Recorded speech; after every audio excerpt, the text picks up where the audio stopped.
All right, ladies, welcome to boot camp. It's time for SEC 101. Uncle Lou's going to teach you everything you need to know about being in the SEC. Let's go.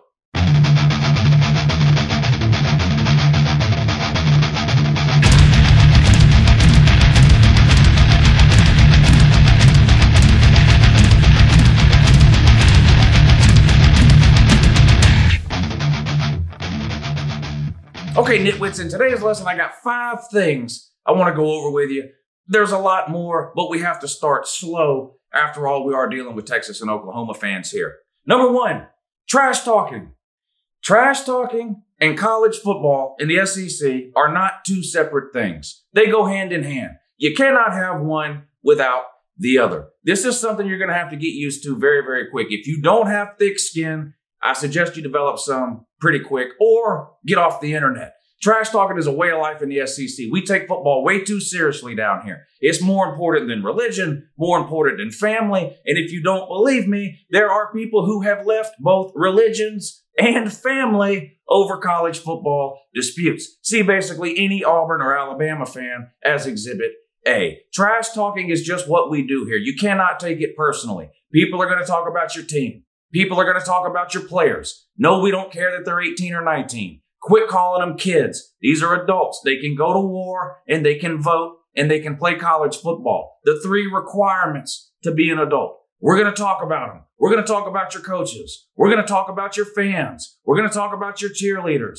We're going to talk about your school. We're going to talk about your city. We're going to talk about your state. We're going to talk about how terrible you are. We're going to talk about how bad you are. We're going to talk about it all. That is what we do in the SEC.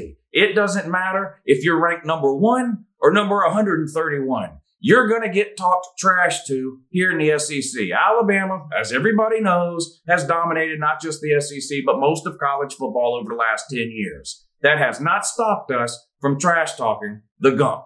And it's not going to stop us from trash talking you. You better get your trash talk game in order.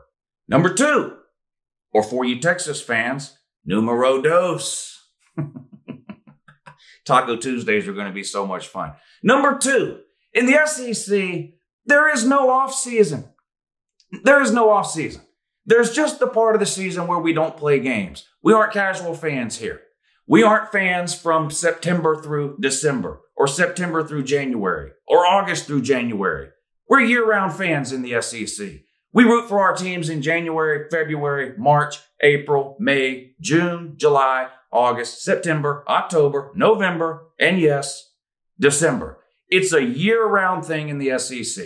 There is no off-season. Signing day in February, spring practices in March and April, players getting arrested every single May and June, media days in July, preseason practices in August, games September through January. That's just the way it is. If you're going to follow college football and be a part of the SEC, you better learn to follow it year-round. You don't have to be an expert in recruiting or spring games or anything like that, but you might want to learn something about it. Stick around. We do this year-round here on YouTube, on Twitter, in Facebook groups, in real life. When I get bored, I go knock on my neighbor's door. He's a Florida fan. I slap him in the face and tell him how terrible the Gators are. I do that at least once a week, just out of boredom. Doesn't matter if it's when games are being played in September, October, or November, or if it's some random day in April when I just don't have anything else better to do. Football in the SEC is 12 months, 365 days a year. It doesn't stop. We don't turn it off. Number 3, conference pride. Now, this is something that I know you're going to struggle with.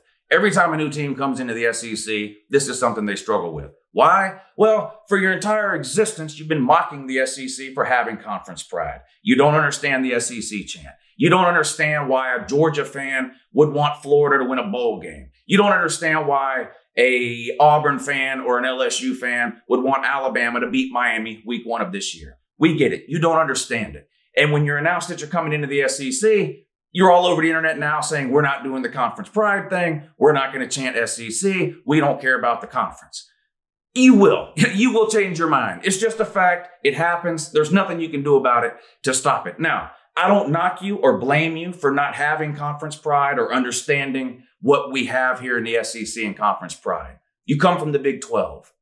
There's absolutely nothing to be proud of there. The Big 12 is an absolute dumpster fire. Other than Oklahoma, there's no consistent top 10 or 15 teams in that league over the last 10 years. Currently, Iowa State is the second best team in the Big 12, and that's really all anybody needs to know. Now that you're in the SEC, you'll have plenty of good teams. You don't have to root for an SEC team in an SEC game. You can take the backseat approach. You don't have to care who wins. In bowl season, you'll find yourself rooting for the other SEC teams. And yes, Texas and Oklahoma, when you win a big non-con game, your fans in the stands will be chanting SEC. In fact, I'll take it a step further. I'm willing to bet you that during the 2021 season, which in my opinion will be Texas and Oklahoma's last year in the Big 12, I'm willing to bet you that when you show up at a road game, Iowa State, whatever the case may be, and you beat the bejesus out of one of these JV Big 12 teams, there will be Oklahoma and or Texas fans in the stands this season chanting SEC. It's not a hard chant to learn. I'm going to help you. It's pretty simple. 3, 2, 1. SEC. SEC. SEC. SEC. I have confidence you guys can pick it up. All right, number 4 on the list here. SEC 101, things you need to know now that you're in the SEC. Nicknames. We love nicknames around here. We have nicknames for coaches. We have nicknames for players. And we have nicknames for teams. We'll start with some of the simple ones. Alabama. They're the Gumps. You can refer to the team of Alabama as the Gumps. You can refer to any player on the team as a Gump. You can refer to any Alabama fan as a Gump. You can refer to Nick Saban as the head Gump. Alabama is the Gumps. LSU, they're the Corn Dogs. Don't ask why, doesn't matter. Point is, they're the Corn Dogs. You can refer to LSU, the team, as the Corn Dogs. You can refer to the players as Corn Dogs. You can refer to the fans as Corn Dogs. You can refer to the coach, Ed O, as the guy from Waterboy or Corn Dog. There's all kinds of nicknames. Auburn is the Barn. Florida man. Anything to do with the Florida Gators, you just make reference to Florida man. Tennessee, they're the Voltards. Mississippi State, they're the Bigfoots. Why? Mike Leach, the guy loves talking about Bigfoot at football press conferences. The guy give an hour-long football press conference and won't say one word about football, but he'll ramble on and on about UFOs and Bigfoot.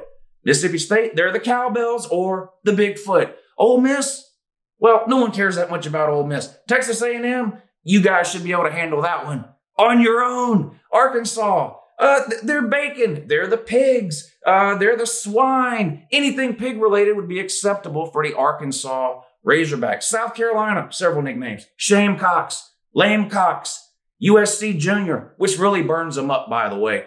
USC Junior is the one that gets them. Way more than Shamecocks, Lamecocks, anything else you want to call them. USC Junior really burns them up. They think that because they had a football team before Southern Cal, that they should be USC Senior. It's just ridiculous. There's only one USC. It's the USC. It's on the West Coast, Southern Cal. South Carolina, USC Junior. How about Kentucky? You're thinking, well, Kentucky doesn't even matter. Why would they have a nickname? It doesn't matter that they don't matter. Kentucky is the neckbeards. Why? Well, have you ever seen one? A Kentucky fan, I mean. They grow all this scruff down here. It's almost like a small city going. You can find squirrels in there. You can find acorns in there. You can find all kinds of varmints and rodents in there. Kentucky, they're the neckbeards. And if you happen to be wondering, well, Lou, what's our nickname? What's Texas' nickname? What's Oklahoma nickname? Again, take your pick. Texas, the obvious choice. The Shorthorns just makes perfect sense. Oklahoma, Poklahoma, the Land Thieves. The list goes on and on. We'll let you know. All right, and the last thing I want to educate you bumpkins on today, number 5 on Uncle Lou's list, SEC 101, rivalries. Guess what? The days are over where you look at your schedule, find the Texas game, and say, well, nothing else matters. Those days are over. In the Big 12, nobody watches any of the games at all, ever, year-round, except Texas and Oklahoma. There are no other rivalries there. You can tell me about Oklahoma and Oklahoma State if you want to. I dare you to try to tell me about Texas and TCU, or Texas versus Texas Tech, or Texas versus Baylor. Nobody cares. Texas versus Oklahoma, a legitimate rivalry. One of the best in college football. Nobody going to take that away from you. It's right up there with Auburn and Alabama, Georgia and Florida, Ole Miss and Mississippi State. But here's where the SEC is different. Texas and Oklahoma have one rivalry each. There's one game in the Big 12 every single year that people care about, Texas and Oklahoma.